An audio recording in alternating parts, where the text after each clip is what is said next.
Voilà.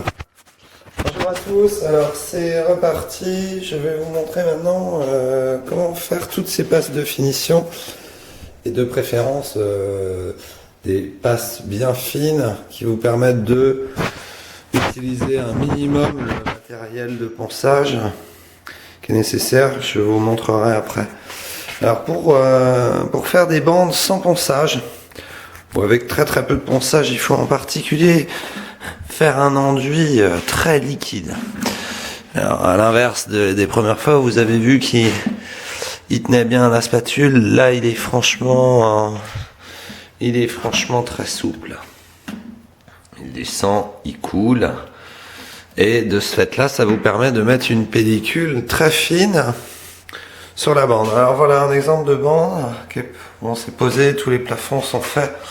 Alors vous doutez que les plafonds c'était aussi comme les murs, hein, en termes de pose. Alors là on voit que cette bande là, bon elle a des petits défauts ici, petit coup de spatule, et elle a un bord. Les plaques sont globalement assez bien mises. Pour éviter d'avoir à poncer trop, la solution c'est de bien réenduire. Vous allez voir que ça vous donne un résultat comme ça. C'est un peu plus large, mais au moins vous êtes tranquille, là vous n'avez même pas besoin de poncer. C'est une bande à fond perdu, ça s'appelle. Donc ici il n'y a aucune épaisseur, et là la bande est nickel quoi. On voit bien, il n'y a absolument rien à poncer. Alors je pose l'appareil photo, je vous montre le principe des passes de finition. Donc ça va aussi bien pour les plafonds, les angles et les murs. Et après, bon, je vous montrerai l'utilisation de la girafe, qui est une ponceuse avec un disque abrasif à grains très fin. Voilà, je vous présente ça dans 2 minutes. Là, pour l'instant, je vous montre les passes de finition. L'appareil photo. Voilà. Alors, la première chose, pour vous allez faire ça, aux passes de finition, il faut que vous enleviez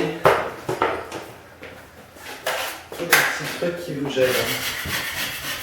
Si vous faites au bord, voilà, vous servez de votre lame, vous rachetez les trucs qui vont éviter de faire des marques sur la bande. S'il y a des marques, il faut poncer. Donc, on a un petit coup comme ça. Là, on est prêt. Donc, on prend notre enduit. Donc il y a un peu tendance à couler partout. C'est un peu le problème. Donc, si vous avez des sols qui sont en définitif, il faudra mieux les bâcher. Vous allez passer comme ça.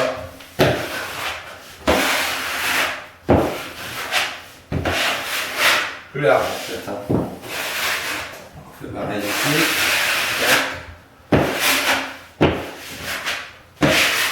Alors, ça va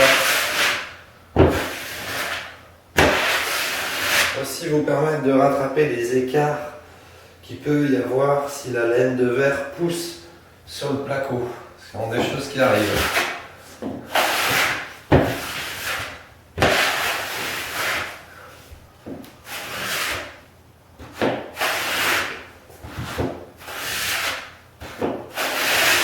Voilà. Là, vraiment, elle est lissée. Après, vous avez fait un petit bout de l'angle. Je vous montre, et ça c'est rapide. Donc ça, les bandes à fond perdu, ça permet, comme je vous disais à l'instant, de rattraper effectivement une bosse qui pourrait y avoir à cause de la laine de verre qui pousse sur les montants, ou le style qui fait que le mur, en fait, si vous prenez une règle, même un mur qui est fait bien droit, avec les rails, il finit par avoir de la poussée. Alors, les bandes à fond perdu, ça vous permet de faire un mur droit. Alors, je vous montre, voilà, c'est propre. Alors, après, on enlève les petits défauts comme ça, là. Ça, on les enlève. Et on viendra passer un tout petit coup de ponçage, là, sur les côtés. On voit bien, c'est nickel. Donc ça, par contre, on l'enlèvera. Hop. Voilà, votre bande est parfaite. Si vous voulez, je vous montre une deuxième. Donc c'est le même principe. Pour l'instant, elle n'est pas très propre, il y a des petits défauts, des petits trous, des petites bavures. Donc même principe.